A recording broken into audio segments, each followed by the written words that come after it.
کیونکہ پولیس کا کام ہے ڈیوٹی کرنا. انہوں نے ایف آئی آر دی میرے خلاف، اب وہ جھوٹی ہے سچی ہے اس کا پتہ عدالت میں چلے گا، لیکن تب تک تو پولیس نے مجھے لے کر جانا ہے. لیکن میں بھاگوں گا نہیں، میں جاؤں گا ٹھیک ہے عدالت میں. اور اگر اللہ نے چاہا اور میرے نصیب میں بے گناہی ہوئی اور میں ہوں ہی بے گناہ، کیونکہ اس کا ثبوت ویڈیوز اور کیمرہ موجود ہیں، جو بھی یہ ٹائم بتا رہے ہیں وہ بالکل اس کے ساتھ میں نے میچ کیا ہے، اور ان کا گھر ہم سے آدھا گھنٹہ دور ہے. تو ایسا بھی نہیں ہے کہ میں 3 منٹ کے لیے بھی کیمرے سے دور نہیں ہٹا، وہ کیونکہ لاؤنج میں لگا ہوا ہے تو میں اس میں بیٹھا ہوا تھا ٹھیک ہے. تو اب میری آپ لوگوں سے ریکویسٹ ہے، ان کیس اگر مجھے اس کیس میں سزا بھی ہو جاتی ہے، جھوٹا کیس ہے اللہ نہ کرے سزا ہو، لیکن ان کیس اگر ہو بھی جاتی ہے تو میری آپ لوگوں سے ریکویسٹ ہے کہ میرا جو اسکول ہے ٹھیک ہے اس میں 4 ٹیچر ہیں، فیمیل ٹیچرز ہیں. تو آپ لوگوں نے اس اسکول کو بند نہیں ہونے دینا ہے ٹھیک ہے. میری ایک بڑی خواہش ہے کہ یہ جو بچے ہیں یہ پڑھ لکھ جائیں ٹھیک ہے. اور جب یہ پڑھیں گے، جب کسی دوسرے ملک میں محنت مزدوری کے لیے جائیں گے تو اپنے ملک کو اچھے سے ریپرزینٹ کریں گے، نہ کہ وہاں پہ جا کر یہ بولیں گے کہ ہائے ہمیں اسائلم دے دو اور ملک کو گالیاں دینا شروع کر دیں گے. تو یہ ملک کو بڑا بدنام کرتے ہیں. ہم دیکھو محب وطن ہیں اور ہمارا جینا مرنا ملک کے ساتھ ہے. تو یہی میں کہہ رہا ہوں، ہو سکتا ہے یہ میری لاسٹ ویڈیو بھی ہو اگر وہ مجھے لے جاتے ہیں تو پھر ایک گولی انہوں نے ماری ہے بچے کو، اور ان کو بدبختوں کو اتنی شرم نہیں آئی کہ یار کس منہ سے ہے، کیسے ہمت کر لیا آپ نے اپنے بچے کو گولی مارتے ہوئے. اور آپ نے اسی بچے کو گولی ماری جس نے آگے گالیاں دی ہیں. آپ کے گھر میں 50 بچے ہو رہے ہیں، آپ کے محلے میں صرف آپ کے گھر ہے، باہر کا کوئی گھر ہی نہیں ہے.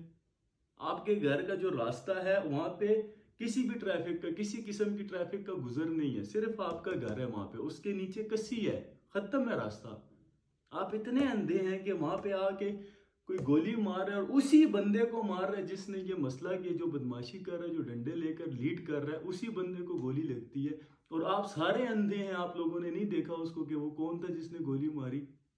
تو کتنے بدبخت لوگ ہیں جو اپنے بچوں کو اس طرح استعمال کرتے ہیں، قربان کرتے ہیں، صرف اس لیے کہ وہ قانون کی سمپتی لے کر کسی سے اپنی بھڑاس یا اپنا غصہ اس پہ نکال سکے.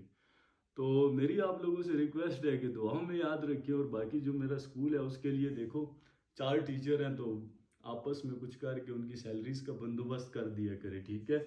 کیونکہ میں بھی دیکھو وہ کر رہا ہوں تو میرا ثواب کی نیت سے نہ میں نے یہ اسکول کھولا ہے اور نہ ہی ثواب کی نیت سے، میں اسی لیے کبھی آپ لوگوں سے ڈونیشن نہیں لی، کیونکہ یہ میرا ثواب کی نیت سے نہیں ہے. یہ اس لیے ہے میرے ملک کی فکر ہے، میں چاہتا ہوں کہ ہمارا ملک ترقی کرے، کیونکہ میں بھی ایک غریب خاندان سے تعلق رکھتا ہوں ٹھیک ہے. میں بھی ایسا ہی تھا لیکن پڑھا لکھا تھوڑا سا، تو پھر اللہ نے تھوڑی سی ترقی دے دی اور وہ ترقی اب لوگوں کے گلے میں پھنس گئی ہے اور ان سے وہ ہضم نہیں ہو رہی، تو وہ جھوٹے کیسز اور پتہ نہیں کیا ڈرامے کرتے رہتے ہیں.